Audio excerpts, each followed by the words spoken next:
Well, hello, my friend. Welcome back to another episode of the podcast.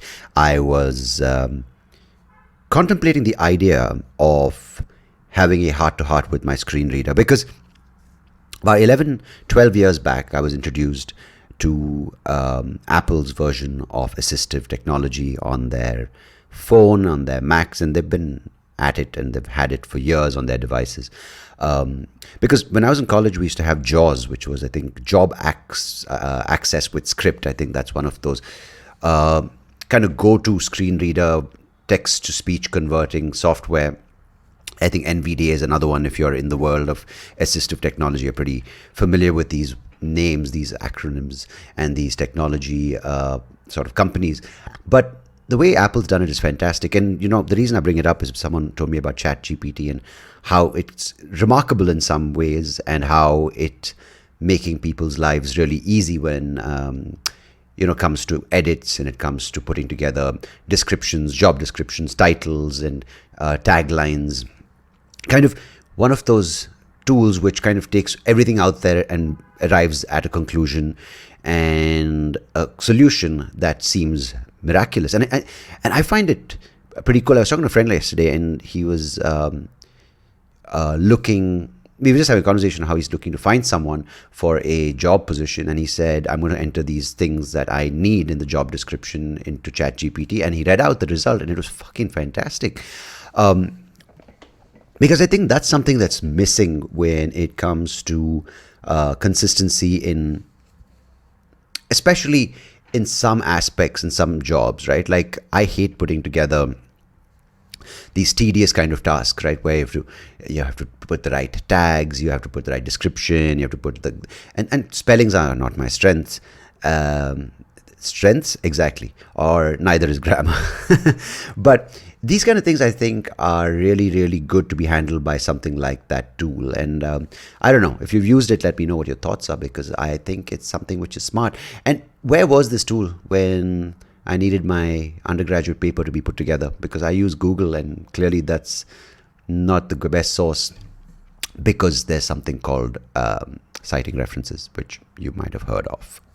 But anyhow, I'm interested to find out how people use it and also abuse it, because I'm always excited about human beings and how the few who create for the benefit of the rest can always be misled by the few who take a technology and kind of run with it. But anyway, speaking of the few, I don't know, I've been really confused with this Andrew Tate character, because is he a messiah for the lonely man, for the boy who's lost, for the masculine that needs an alpha, or is he just this guy who's soaking in all the attention? Because see, if you kind of look at it with just the two names, I mean, of course, the many names in the media being thrown around, but if you kind of want to juxtapose, that's a lovely word, two people who can't be more opposite in their public persona, at least in their messaging. You have one hand, you have my best friend, of course, Prince Harry Potter, Harry Boy, and the other side you have Andrew Tate. So now, of course, I'm just going to say what I'm going to say because I'm not in any camp. So the thing is, of course, I haven't followed Andrew Tate on TikTok, wherever he's made his footprint and wherever he's made his kind of reach so large. But he clearly has a thing to boys who seem to be completely lost when it comes to what it means to be boys or men, because there's this constant accusation of it's the man's fault, it's the patriarchy, it's all these things where you either succumb to what women want or girls want you to be, or at least their version of what they want you to be, or you have absolutely no say or you have no right to kind of fit in a sort of in a construct of their making. I mean, I'm just saying this is what it seems like, and he's basically saying fuck that. Maybe a little aggressive. I don't know whether it's aggressive or not. It's just that he seems to say the things, and I'm trying to think if I was 13 or 16 or 19 and living in a time like this, would an Andrew Tate be the person I would kind of be drawn to? Because I've always had, like, women kind of supporting me through my life. I mean, I've had, my mom is strong, my a lot of women in my family are strong, and that doesn't make them kind of male hating feminists, if that's the word you want to use, but it's kind of a weird balance of how, there is this strength of character and the strength of an individual, but I don't know, none of this thing of man, woman was discussed elaborately growing up. So I'm interested to just kind of contemplate if someone like this, because he's got the right, if you are that kind of boy attracted to like the fast life, right? And sadly, the messaging from what I've heard, it's a bit extreme when it comes to, it's a very black and white kind of thing. It's kind of like, oh, they say this, so I'm going to say this because that's what's needed. And I feel that's what happens when it's so wide apart, right? The communication gap and the messages are so wide apart that you have to say something as a reaction to the thing that's happening. And like if you look at the other end, you have Harry, or Prince Harry, or whatever, Duke, or the Duchess, or the Duke of Sussex, or whatever he's called, who's just kind of embodying this man that so-called women, I wouldn't say all women, but so-called women really celebrate, right? Like the guy who's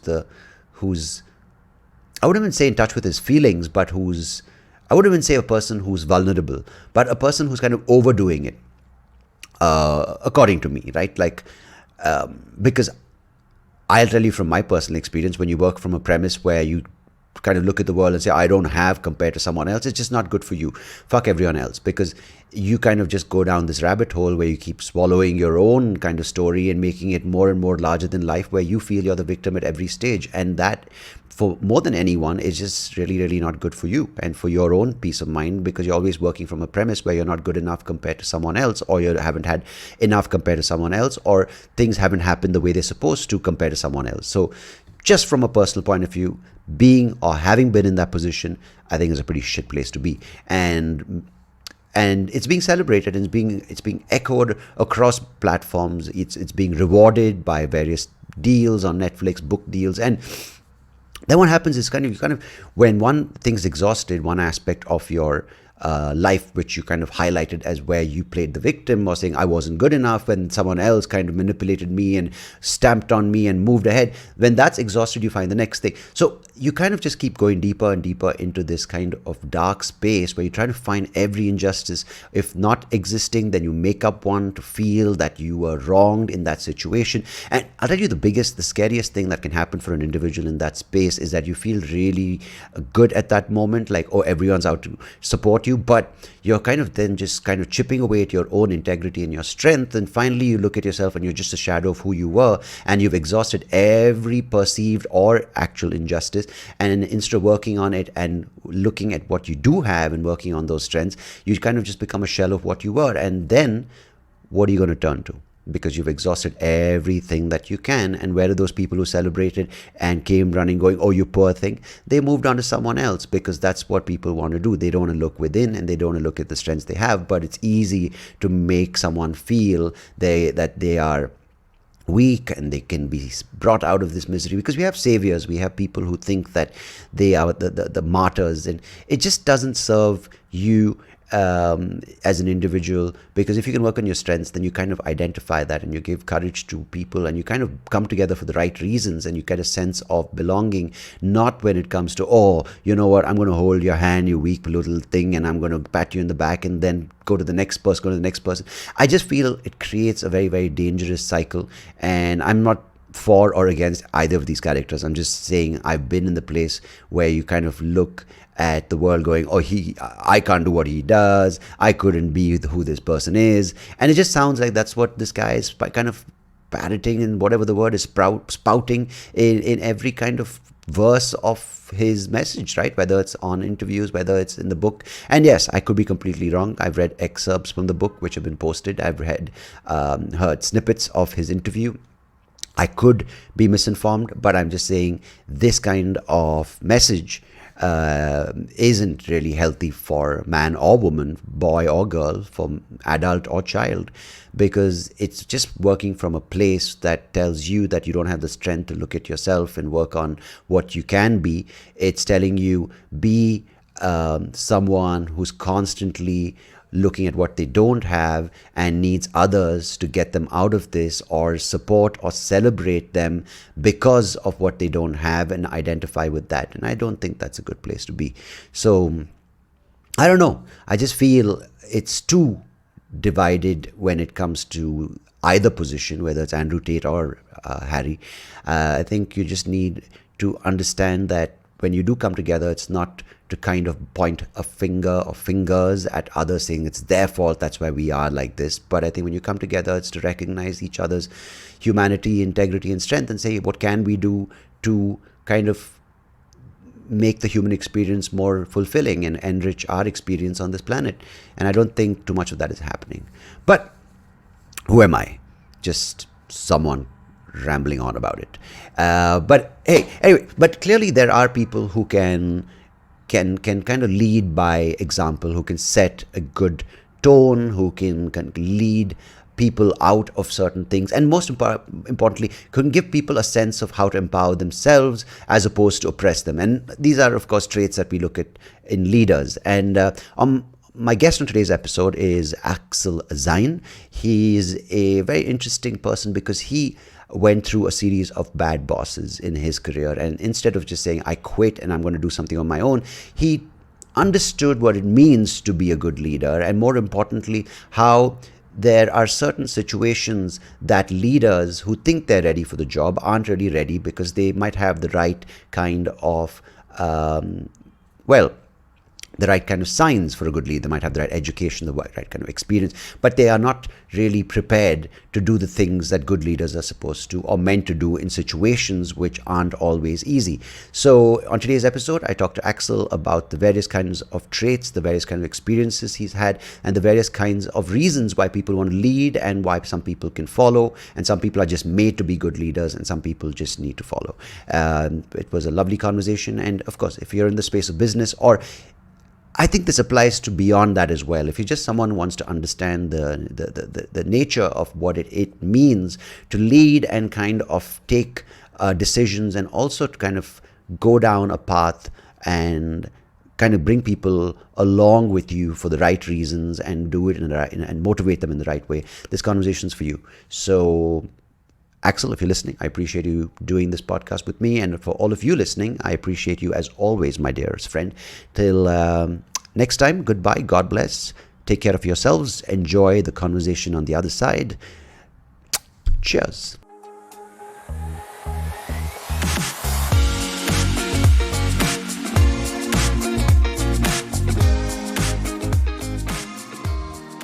Axel Zein, welcome to the podcast. Lovely having you on. Thank you for joining me. Thank you for having me. But I think I got the German pronunciation of your last name close to all right. Perfect. Lovely. So I'm so glad you could join me and you agreed to do this. What I find interesting is that we live in a world where everyone wants to have power. We have everyone given this sense of hope, or this little inkling of a horizon where they're like, you can be the boss. And many times we hear of stories from people who haven't achieved that, or people who are also in the masses or the majority. But rarely do we hear about people who have met bad bosses or bad leaders and gone, you know what, I'm going to change the narrative. But you are clearly someone who got into that space. So what I'd like to start with is, what is the human need to lead, and what is the human trait to follow? That's a tough one. Actually, I'm not a psychology expert, but now from whatever you've experienced, because I think you have experienced a lot of this mindset, right? I think there's not one single answer to this question, because there are different motivators behind, the will to lead. Mm-hmm. Some people do that because they want to have power over others. Yeah. which could be a good, there are good dictators and bad dictators. Let's be honest about it. Dictatorship has this tag to it. It's bad, but there are good dictators. So, one trait would be I want to have power. And of course, it means I have power over other people's lives ultimately. Yeah. The other thing, I want to move things. I want to achieve something. So it's probably the drive of getting better, having some realizations in your life that you've done this and that. I think the American culture is very drawn to this. You show off with your Ferrari or whatever car you have. Yeah. Germany is quite the opposite. So if you have money to buy a Ferrari, you'd rather not because there's the envy. Right. But there are different factors to do that, and ultimately, I don't think it's so much the dependent on what drives you to be a leader.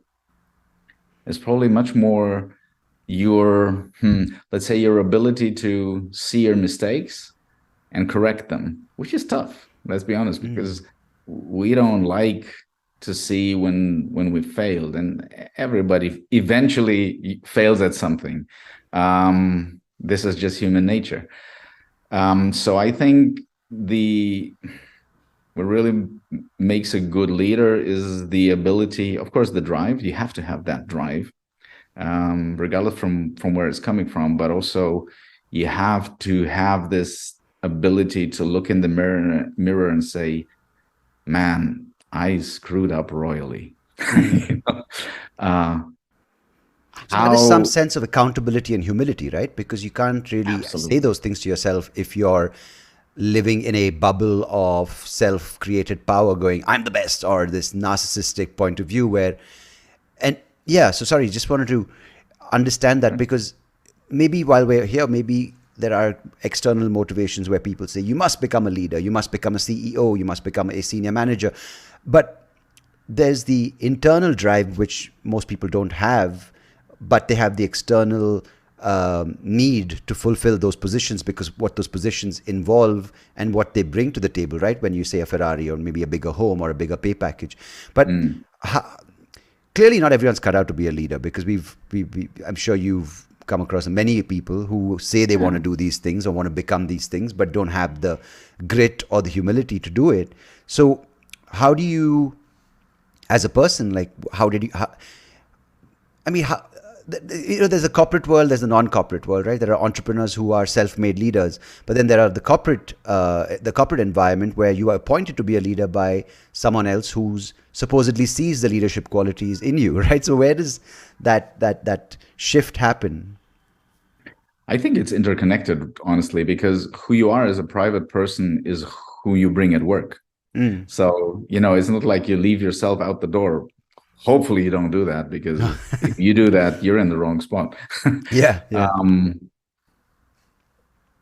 This probably goes back to your question, why do some people become leaders and some people don't? I think the nasty truth is you have to realize, and before you're in the job, usually people don't realize them, at least I didn't. When you are leading people, it's really not so much about what you're doing. So it's much more about what they are doing, because if your team does a great job, it reflects on you.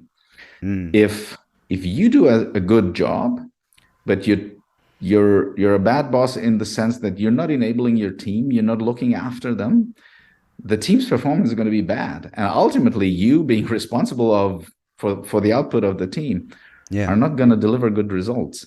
And this is really the first mind shift. You think of, I'm going to be a CEO, and you think of the Ferraris, and the best thing to approach it is think of all the people who are dependent on you, and on you removing obstacles, helping them to do a better job.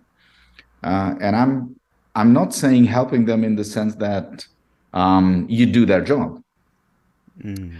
But you need to look closely, what's hindering that person to give better results. Could be a process, could be a tool, could be an ability that they should have in that spot, but they don't. They're lacking. They could learn it if they want to. You can learn just about everything if you really want to. But maybe they don't. So they're in the wrong spot, which, is then again coming back to the fact that it's not about you, it's about them. And your job as a manager is to upgrade just about everything in the team that you're responsible for. Upgrade the people, make them better. Upgrade the tools, upgrade the processes. And then there's the downside, because upgrading sometimes means letting go. This is, this is the flip side of the Ferrari. Right.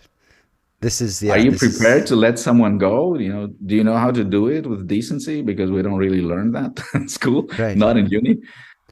No, I want to, before we get to that side, I think that's very important, because that's not something people want to talk about, and it's something they want to brush under the carpet, because there's a dignified approach to it. But you mentioned this idea of power, right? So that's why some people become leaders. It's power over others.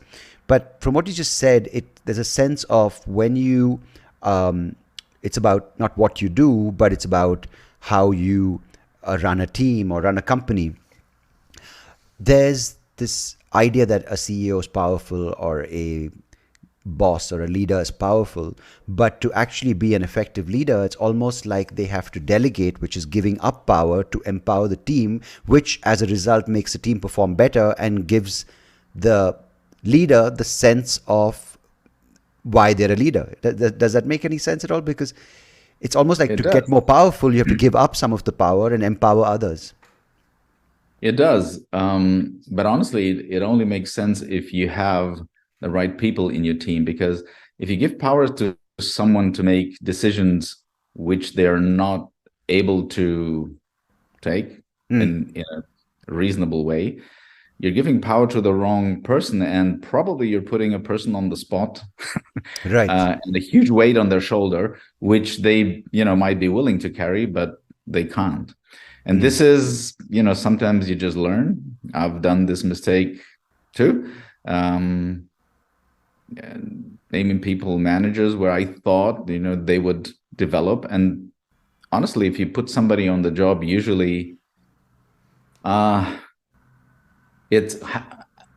this saying, hiring is guessing, firing is knowing.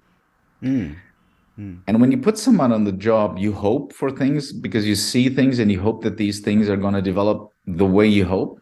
And the best thing you can do is to have a common understanding with the person and make something like a roadmap with milestones.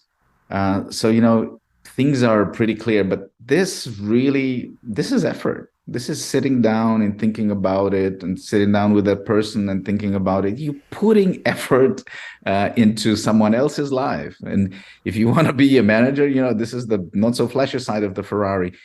Some of your effort, at least 50% of your effort, goes into other people's lives, trying to, get them on the right track, bringing them to see things the way they probably don't. And this is like with kids in a way, because if you're a parent, you're automatically attached to your son or your daughter. And, giving them a part of your life somehow comes naturally. Yeah. With employees, it's not so natural, but really you should do it as the boss. That's power comes packed with responsibility. So in that context, let's use an example which everyone is, depending on which side of the coin you are looking at, is either up in arms about or is raving about, which is, of course, Mr. Elon Musk and what he's done with Twitter. And I don't, in any sense of the word, pretend to understand business or takeovers or any of that world. But I want to understand what he, using the example of Twitter, some of the concepts that have been intriguing me. For instance, how we constantly tell someone, or someone is told, or someone is led to believe that they have to constantly improve in a job. They have to get more skills. Then they get more responsibilities, then they go into a higher pay grade or a higher responsible role with more responsibility, and that's the corporate ladder as we are made to believe, right? But then you have the other side, which is the leader coming in saying, you know what, there are 7,000 of you, and frankly speaking, it's bleeding the company. Half of you don't need to be here because the other half can take the load and they can do the job, right? I'm just giving a very rough outline of what, as a layman, I perceive the Twitter thing to be.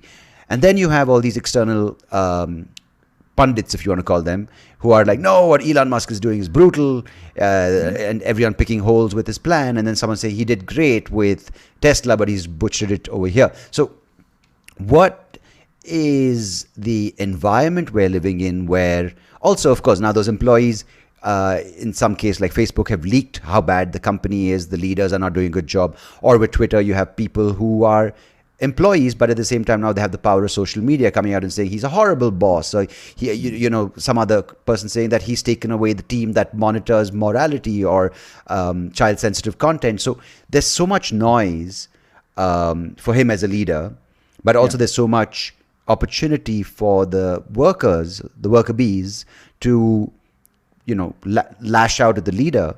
Or for instance, I'll just go to give another example. When Dave Chappelle put out a special on Netflix, the employees walked out saying it's transphobic. Now, I'm just giving that as an example because you can easily, or I heard someone, some news article where there was a senior management person who said inappropriate words, quoting someone special, and Netflix got him fired because the employee said, we want him fired. So it's almost like the power is there with social media in the voices of the workers, which would earlier be in the labor unions or whatever the examples were back in the day, but in the industrial times, now it's changing. So how does a leader, say, if you had to put on an Elon Musk kind of virtual avatar for the next 3-4 minutes, how would you, I don't want to put you in the corner, but how would you navigate this so seemingly treacherous slope? Yeah. So I think you're absolutely right that the fact that social media is on the rise and, you know, it's there and is not going to disappear is putting managers, especially when they decide tough things, unpopular things, it's putting them really on the spot, sometimes unfairly. You know, with what Elon Musk did, you know, the media is always black and white because black and white sells good. So the media, they want to sell. This is part of how the media is functioning. But if you try to look into the shades of gray that are there, and if you realize that, well, what Elon Musk also said is that Twitter was losing, I think, like $4 million a day. Elon Musk took over a company that was bleeding cash. Not a, you know, really nice situation, and a situation where you can only face two options. Either you take the necessary steps to try and save the company, or you let it go bankrupt, in which case everyone loses their job. So obviously he's being butchered for someone else's mistakes. That's the first thing that, you know, from an outsider, you see, you know, if you come into a company and the company is losing $4 million a day, someone has made terrible mistakes. And that was not Elon Musk. Let's be honest. And you've seen, I think there was similar talk with IBM in the 90s when they were almost bankrupt, with GE. And, you know, usually bigger companies get the media coverage where decisions like this, you know, I'm going to fire 50% of the staff or X% of the staff. Amazon, you know, decided to fire, I think it was the other day in the media, fire, I think 10,000 people or something like that. These decisions, of course, are not popular. And in a world where you have social media, you have to make it very clear why you're doing these decisions, because it's not, you know, no manager fires people just for the sake of firing. You know, and usually the people I know in management, before they fire someone, they have a tough time because you're facing someone really eye to eye. Yeah. And you have to tell them, it's over. And up front, this is hurting. So you're really hurting someone. And you have to put a lot of effort into this thing to try to make it as decent as possible. Yeah. You can't take the hurt away, let's be honest. Yeah. And, maybe, I don't know the insides of Twitter. Maybe Elon Musk could have put more of this, effort into making the decision more transparent, why he has to cut 50% of the staff. Personally, I don't think that mass media would have given a damn. Yeah, I mean, it sounds like anyway. He was condemned anyway. Yeah. Yeah. No, because as a leader, I'm sorry to use the word again and again, but in someone in his position, he's doing something that he sees that he needs to do. As you said, bleeding 4 million, he's put 44 billion of his own investment in it. And it's just the smart thing to do. Like, I'm not going to lose. I mean, if you told me, dude, you're going to lose 4 million a day, if you let this go for a year, it's a lot of money. I'm like, no, I don't have any business sense, but get everyone out, like plug the hole, stop the sinking ship. Yeah. And but we seem to obviously, go out and very flippantly condemn people or revere people, be it in, oh my God, I want to be the next Elon Musk. But clearly in these situations, you don't want to be Elon Musk because the world seems to have made him the demon number one. But say we're sitting a year from now and you and I are doing this chat again, and he's just made it what he wants it to be, a town hall which has all sides of the argument. It's got black, it's white, it's got gray, it's got everything that a platform for discourse needs to have. And he's taken it around from 44 billion, which he bought it out for now it's worth 100 billion. And that's when everyone's going to be like, oh, no, you're at that point. It's always the case, right? When someone puts themselves out on a limb and then makes what changes they see, because obviously they've got a different vision than you or I or the 1,000 people who are bitching about this, or even the employees. But so I think maybe the question is, how do you prepare for that? Because earlier, you could go sit, lock yourself up in a cabin, make the decisions, and you could call up and say, okay, fire, close the factory, lock it out, no one can come. Like I think somewhere in Mississippi or somewhere I forget, in Tennessee or somewhere, this furniture company just sent a text message the Saturday night or Sunday night before work saying you're all fired.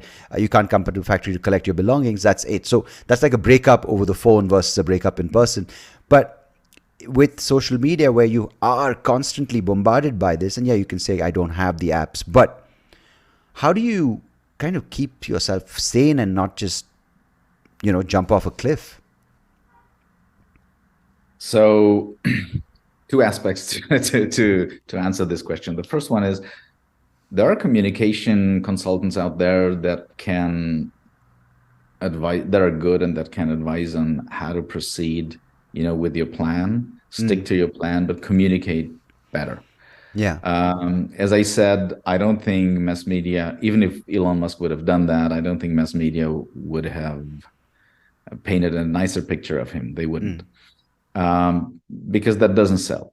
Yeah. And I remember in the early days at Tesla, there were some waves where he fired people because things weren't going as he wanted them to go.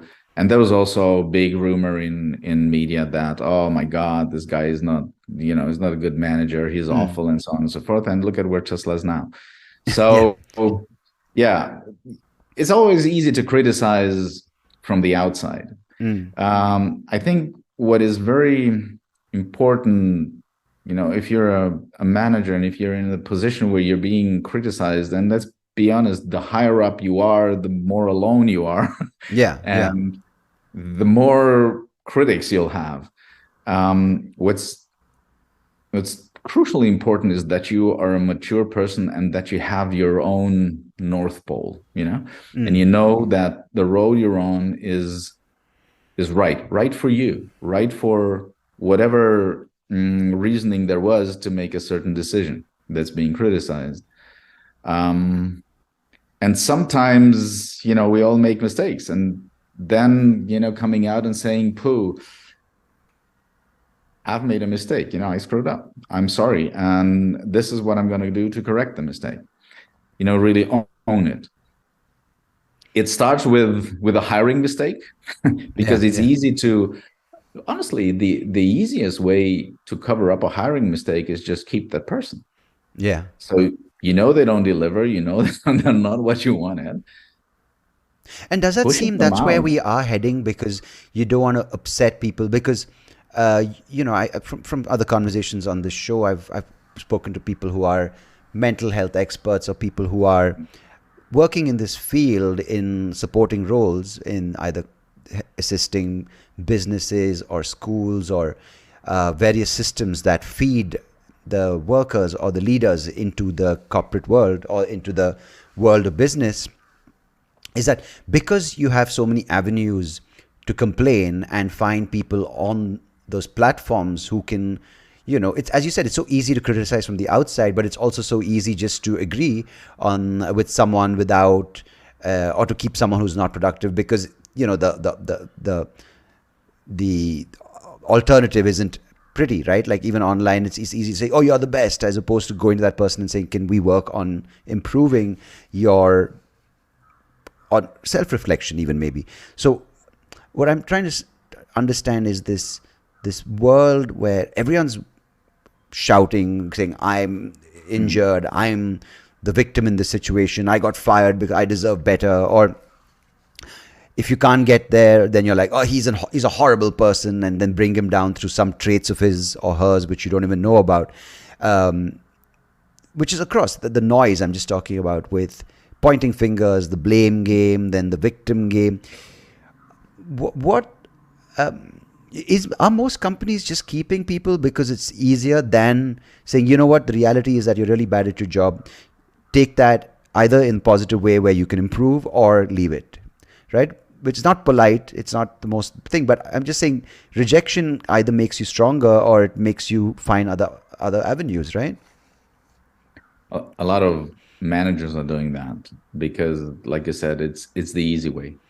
And unfortunately, it's the easy way in the short term. Of course, in the long term, it's not the easy way, because if you end up with a bunch of people in your team who are Yeah. all, let's not make it black and white, let's make it gray, who are not as productive as they should be. Yeah. And you have a tough boss who's very demanding, you're not going to make the results. And ultimately, this thing is going to come and bite you in the rear. But in the short term, of course, it's easier.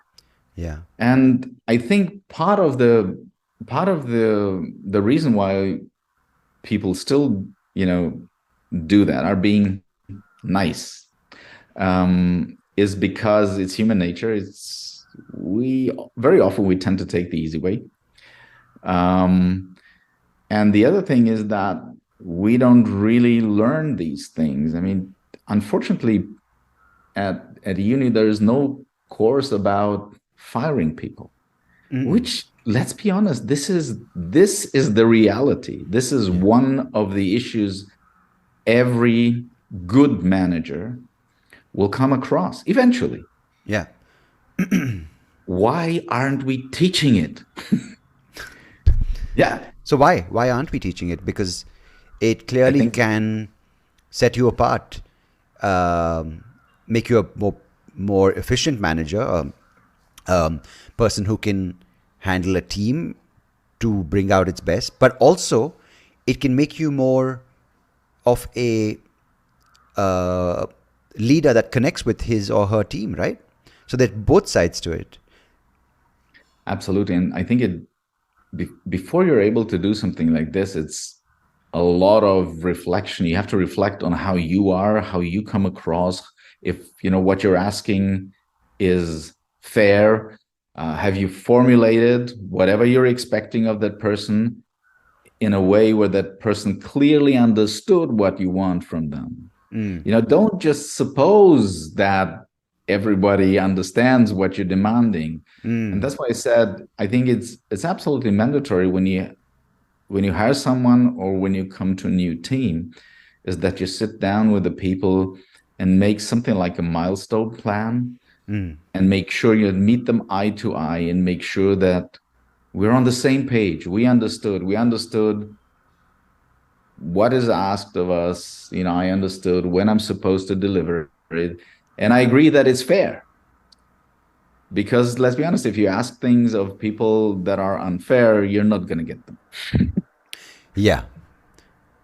No, and there's something very interesting I heard recently. So I have I was telling you before we recorded about the blind golf, and it's, in collaboration, or rather it's their initiative by an NGO in India called Enable India, and they're doing a lot of great work when it comes to creating employment for people with disabilities, right?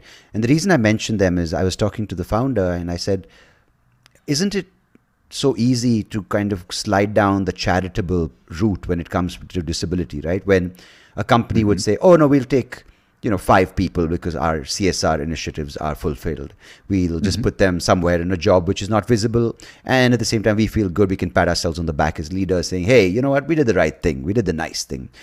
But that doesn't, and he said, no, that doesn't serve the purpose at all, because that, like you said, in the short run, it's cozy, right? It's nice, but it doesn't give a population a sense of belonging or a sense of identity, or rather a sense of dignity.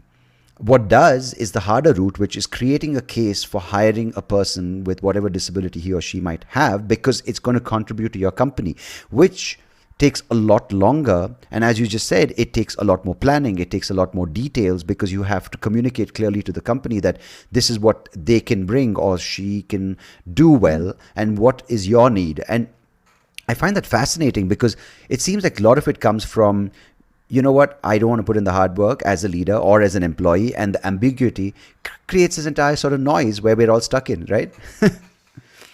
Yeah, this is what I was saying, that you need maturity if you're a manager, because honestly, if you hire, let's say, take your example, disability people with disabilities, just to hire them, you've just ticked some boxes. You haven't done Yeah. the right thing. You Yeah. ticked some boxes. So you've done what, maybe some law expects you to do, but you've done the right thing when you put these people in a job, where they can flourish, where Yeah. they can truly make a difference.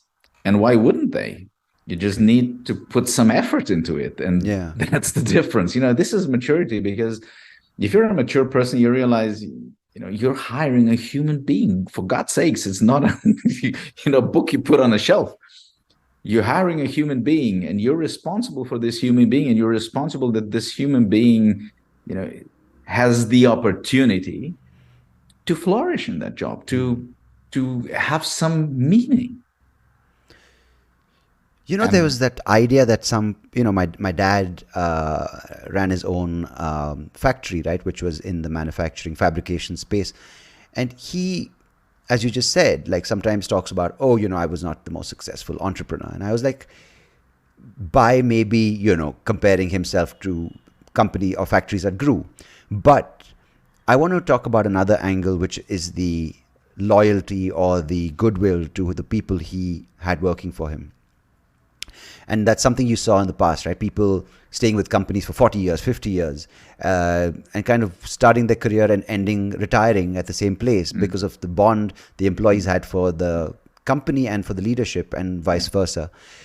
Why are we seeing, or when did this shift happen where people would leave a job because they just got a 20% increase in the next job, or a more fancy title in the next job?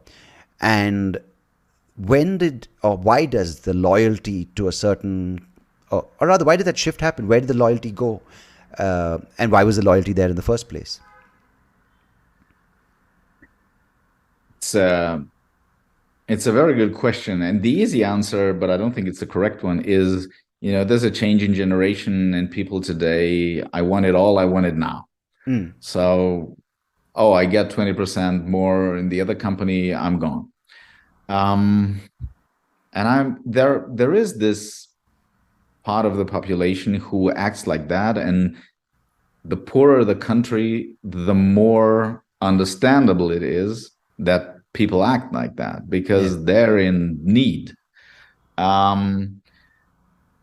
So I'm not really sure that this is the right answer in terms of that society has changed and that loyalty has gone away, because honestly, I still see loyalty around me. And I'm not so sure that 50 years ago there was so much loyalty, so much more loyalty than we have now. Yeah, I yeah. think part of the issue today is that things are being transparent. So you have to think of the fact that a lot of things that happened 50 years ago, we didn't hear about them because there was no social media. So a lot of, it was just under the carpet. That Think has, of the Middle Ages. People yeah. were fighting.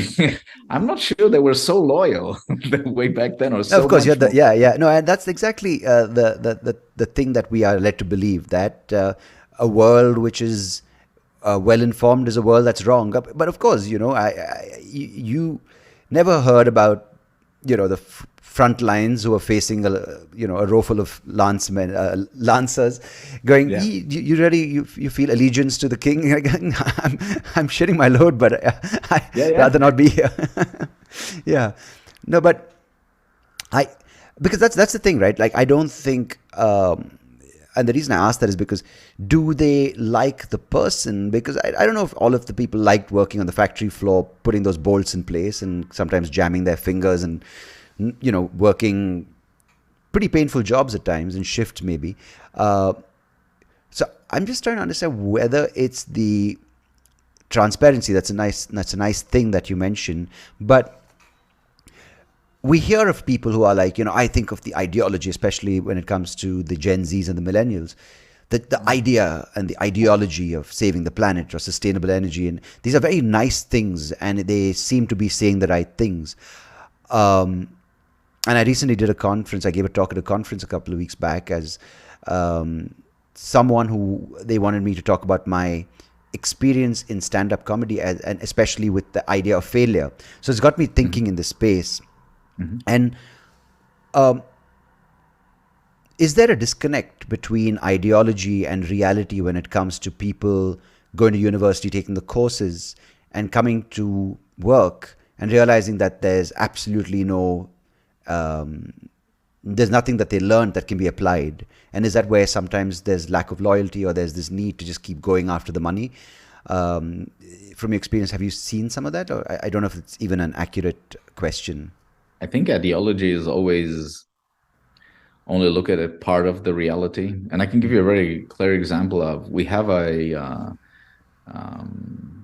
minister of the economic affairs who's from the Green Party, which are the ecologists. And he just signed a deal with Qatar where we would get LNG gas, which is going to be shipped with a ship all over the world, and then brought to Germany, because the reasoning being, we don't want gas from the Russians, Right. because there's a pipeline there. Yeah. From an ecological point of view, it's total nonsense. It's total bullshit. I mean, those 1 day of gas through the pipeline is not even one ship. So you need like 365 ships a year that are going around the world. Burning fossil fuels. Point of view, it's nonsense. From a moral point of view, saying, oh, I've got Putin, who's a dictator, and now is Qatar really a democracy? Well, no. Yeah. So what's the LNG made of? Hopes and dreams? I don't think so. But it's the whole thing is an ideology. Yeah. So it looks good on a Facebook post. Yeah, absolutely. Yeah. Full stop. It ends there. Hashtag right thing. Yeah. There's something more that that came to my mind, because you said, people who are not staying with a company for their lives. I think what is a fact is that the pace of change has definitely increased over the last 50 years. It has increased substantially. And I think that this also has to affect the change of companies. So I think 50 years ago, you started working, and 30 years later, the nature of your job was pretty much the same. Yeah. this is impossible today. Mm. So in today's changing environment where everything changes so fast, of course, especially driven by IT technology, Yeah. your job will never stay the same. Yeah. So maybe because of this, people end up after 2, 3, 4, 5, 10 years thinking, wow, I'm in this place now. When I started, it was so nice and it was exactly what I wanted, but now it's changed so much. It's not me anymore. It's not who I am. Yeah. That's true. I think it's such a fast thing. Like if you say I signed up for a job that involved coding for smartphone technology, I mean, honestly speaking, from 1996 to now, the entire Yeah. landscape of phones has changed. So if you were sitting there going, "Oh, I still want to make that Nokia 3310," you're like, "For whom?" Yeah. Yeah, exactly. So yeah, it makes a lot of sense in that perspective because you know, but I meet a lot of people who work, right? And they just sort of, they work at good companies, they make a lot of money, and that seems to be their driving force, which is, of course, not me, not my place to criticize, or not. Why would I even criticize? But why would, as a leader, when that's the only motivation, or as a CEO or as a manager, and how do you, because there's no ideology there in many cases, right? The role is not something that would change the outcome of society or shape even. It could be a supporting role, and it's not a bad role. It's just a role that they do. Um, no, and the person comes and says, you know what? I'm not going to motivate you with money, but I'm going to empower you with things that will make you a more fulfilled person. And the employee is like, screw that, I want a bonus. So how do you recognize the things to motivate a person by, and can it be non-monetary at times? It's simple, but it's not easy. So it's simple because you just need to talk to the people. Mm.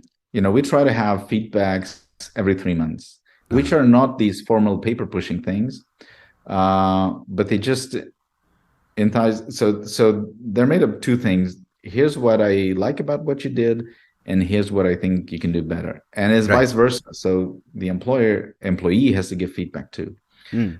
Um, and this is the opportunity to say, hey, look, I'm not so satisfied with my salary because I did this and this and that. And so can we do something more? Actually, it would be the role of the manager to say, I've seen you've done this and this and that, and I think you earn a bonus. Now, true, what you said is some people like money.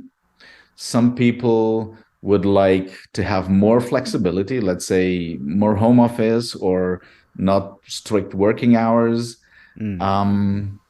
So they're motivated by different things depending on their characteristics as a person and maybe where they are in life. Yeah. And it's the job of the employee to voice that, and it's the job of the manager to ask and hear that voice, and then hopefully reach common understanding. But speaking of motivation, I don't agree that it's a manager's job to motivate people, like a cheerleader. Yeah, yeah, uh, yeah, yeah, yeah. I think it's the manager's job to hire people who have intrinsic motivation, who truly want to do a job, Mm. because there's no way you can motivate someone daily. Hey, hello, how are you, Mm. chaka? Let's go, let's go, let's go. You can't do that. Yeah. you know and salary has to be fair, and has to be if the remuneration you offer isn't perceived as being fair by your employee, there's a huge part missing. Because let's be honest, yeah, we all want to make the world better and so on and so forth, but if I don't have enough money to pay the rent or the cost of living, Yeah. then Yeah. I have a huge problem. Right. And we saw that, right? A lot of times, repeatedly sort of occurring during the pandemic lockdown. A lot of people like, yeah, okay, it's good we're working at home now, but also people losing their jobs. Like right now, as you said, from then to now, stuff that we didn't feel in the lockdown. Of course, everyone's like, "Oh, I'm working from home. It's online," and they said the new normal, all these words. Now we're feeling the impact of that because every company is sort of letting go of a lot of people. Yeah. And that clearly in some way is a reflection of growth and, the whole recession that they've been predicting or forecasting over the past couple of years. So where does it go from here? Like where, with this fast-paced change, with technology and the nature of work itself changing, where do you kind of see this in the next 5 years with AI coming in, people fearful of jobs or certain jobs being replaced by robots or artificial intelligence? What can you kind of paint a picture? I mean, I don't ask you too much with specifics, but just a general broad brushstroke image of where we might be as a society, or maybe even as a world organization. Well, first of all, looking at home office, I think that the pandemic has shown that the ideal model is one of a hybrid work where you're partially in home office, where you have the silence to do stuff that you have to do on your own, where you need to think, when you need to concentrate. This is ideal. But then only home office is not good because you lack the interaction, and every time you need to discuss something with a team, get 5 people in a Zoom meeting, and it's impossible because everybody's talking at the same time. So you lack a lot of human interaction. So I'm sure that the model that's going to be implemented long term is a hybrid model. Mm-hmm. The AI stuff is a bit like every change we've seen in the IT technology, from personal computers, from the internet, from smartphones. AI is going to change the nature of jobs in terms that there are certain tasks that are going to be done by a machine, but this won't happen overnight. So it's not like all of a sudden 3 million people are unemployed. It's going to happen gradually, and like in the past, successful companies have transitioned, and this is what I'm saying. The job is not going to stay the same in 10 years from now. They have transitioned, so the nature of the job changes. That doesn't mean that you need less people. You just need people to do other things, probably more intelligent things. Because the AI, there are 2 types of AI. One is that and that just follows rules. So if then. And the advanced AI is one that recognizes patterns and defines meaningful rules. And what's meaningful. But creativity, for instance, is nothing a machine can do. Or they can do it, but very poorly. So there's still a lot of really good tasks that will not go over to a computer. So I'm not a fan of this horror scenario where everything is going to be done by machines and people are just going to hang around and do nothing. I don't think that. I think the nature of the jobs is going to change, but it's going to change gradually. So like everything we've seen until now too. Yeah.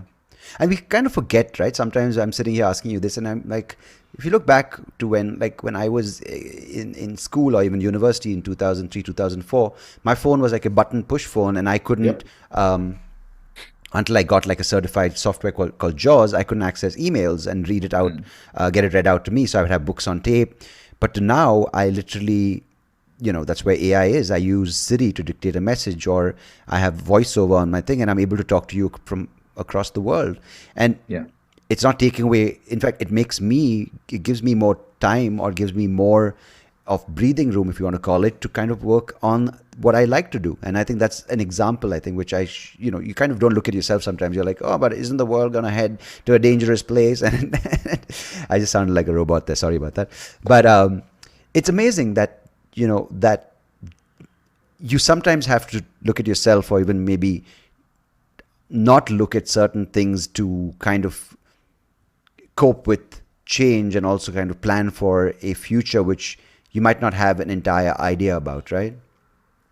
Yeah, and I think the really hardcore, the core of the problem is the fact that change is happening at an increased speed. Mm. We totally forgot to mention that technology actually also creates new jobs. Yeah. See, because think about YouTube, think about all those influencers and all the businesses that are using online as a medium to create business, to Yeah. generate revenue. In the 90s, it would have been impossible. Yeah. So, how could you from across the world sell to anybody else, far, far away? It would have been a nightmare. Yeah, I mean, even this conversation, right? If I had to find you and then bring you over to Bangalore and then do this recording, we would be Yeah. using a lot of resources. I mean, not just financial, I'm talking about even impact on the planet and environmental impact and just, I mean, I would have to like come to Germany and then, it's quite fascinating that it's literally become a 1 hour process if we, connect and communicate and find that we're on the same plane. It's quite fascinating. So some things are good, some things are not so good. But this is how it is in life, unfortunately. Right.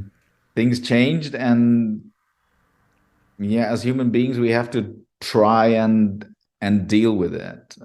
Sometimes you can't prevent things from changing, and we try to fight it. And we're fighting a losing battle. No, and what I find with your approach to it is that you said you moved to Germany from Bucharest, if I'm not mistaken. Yeah. And you have this journey of dealing with bad bosses, but you decided to do something about it. So maybe could you, before we wind up, just sort of can we cover that aspect of your life and how you got to where you are today? So basically, what drove me to become a boss was the fact that I had a couple of bad bosses where I thought that really I can do it better. And so when in my first role as a team lead, what I did was to look at other managers and see what I can learn from them. And I'm just going to drop some names. That was Jack Welch was somebody who impressed me, and I read his book Winning, which I strongly recommend to every manager. It's really something, a bit of a Bible for managers. Right. Lou Gerstner, who really saved IBM, it's very, very similar in management style to Jack Welch. And then something totally different, Eric Schmidt, who came to Google to work for the two owners. Right. So he was the what do you call it? CEO. The CEO, right? Yeah. He turned, let's say, little Google into the giant they are. And then stepped back, and now Larry Page is leading the company, I think. Right.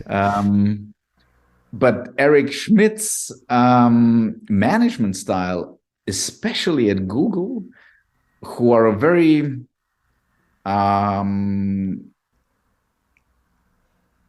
different company with a very different management style and very different philosophies. To me, it was very refreshing to see this. I've been 15 years with IBM, which is, more of a corporate company. Yeah. Pretty dynamic for a giant, but still a huge organization.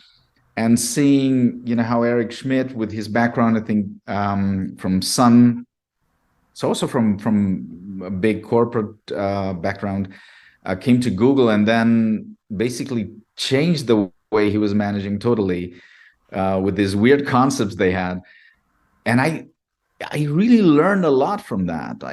From doing those Jack Welch courses and then implementing the stuff that I thought I'd learned in my daily business. And this is unfortunately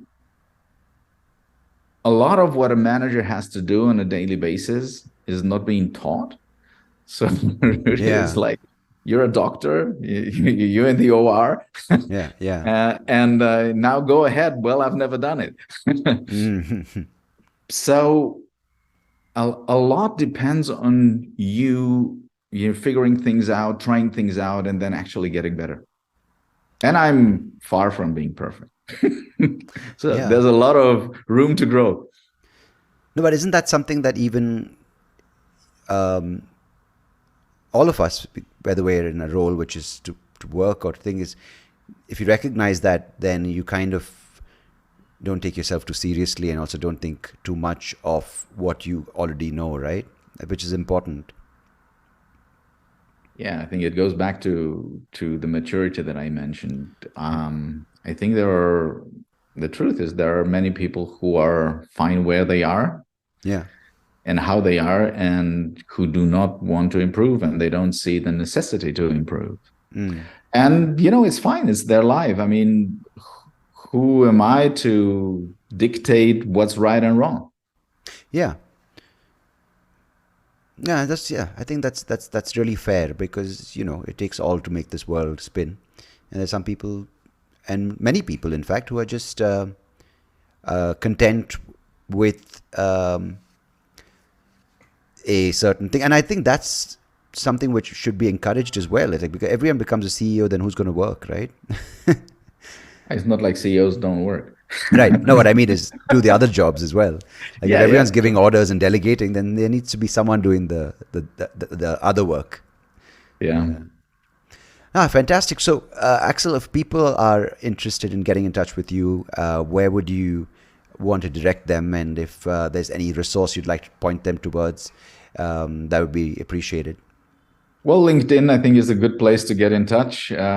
Probably LinkedIn is going to be around since they're a part of Microsoft. They're going to be around for a decade at least Yeah. in the very changing software business. LinkedIn is a good place. And there's this video of mine on YouTube, TEDx talk called The Perfect Boss. Hmm. Gives a good, I think, a good summary on in 15 minutes, what does it take to be a good boss? Awesome. I appreciate it. I appreciate you sharing your story and your perspective on leading and working and the whole landscape of where we are and where we might be in a few years. So thank you for your time, Axel. I really appreciate you being here. Thank you so much for having me. It's an honor. Thank you.